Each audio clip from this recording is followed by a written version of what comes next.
G'day, I'm Zeme and I'm going to show you how I use HDR photography. HDR can be done using DSLRs, compact cameras, and any camera that allows you to adjust the exposure manually. HDR photography is a technique that combines multiple exposures to fill in missing data in a photograph. And we use the process because the camera's sensor doesn't have as much dynamic range as our human eyes.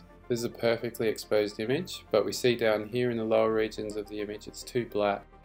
And then in the sky we have all these bright and blown out areas in the clouds. So to repair this, I shoot multiple exposures of the one scene with my camera on a tripod. I shoot underexposed images like this, which have detail in all the bright areas, so in the clouds.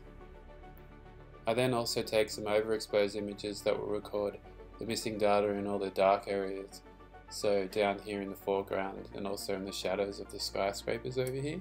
So when I take all these shots back onto my computer and I combine them with software, I'm actually able to produce an image which is a lot closer to how we saw and how we remember the image. And I think that's what is great about HDR as an art form. It allows us to get a better interpretation of memory and our own memory recall.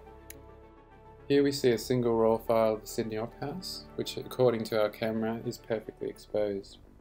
But when I witnessed this sunrise, it was a lot more brilliant than my camera recorded here. So again, through the process of taking multiple exposures and combining them with software, I'm able to come up with this image. So you can see how using post-processing and HDR methods, I was able to bring out the colours and details in the sky and on the sails as well of the Sydney Opera House. The methods of HDR post-processing are perfect for sunsets and sunrises, and shots during blue hour as well. Take this example of Bondi Beach. I witnessed a beautiful sunrise with the sun rising off to my right, and the light was hitting these rocks here underneath the famous Bondi iceberg swimming baths. But again, the camera is unable to record the data in the shadows and the highlights in one exposure. So using a tripod, I take my multiple exposures, I take some underexposed images which will record the missing data in the bright areas of the image. I then take some overexposed images of the scene, and these will record the beautiful warm light that I was seeing on the rocks in the scene from the rising sun. I then combine all these images in post-processing, and I can come up with this image of Bondi Beach, which reflects my memory of the sunrise. You can see all the beautiful colours and details in the rocks, as well as being able to get a better sense of the movement in the ocean waves, moving in and out of this rock shelf I'm standing on. Also, you can see in these areas where the sunlight is coming through that we have lost a lot of information that they are blown out. And with my HDR processing, we can capture the full colour and detail that was in the bamboo forest, as well as regaining the information here. Night photography is perfect for HDR, and it's even better if you're in somewhere like this cool neon jungle in Tokyo City, Japan.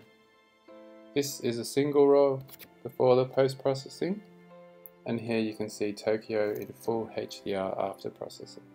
Here we have a similar situation, but back in Australia, my home country in Surfers Paradise.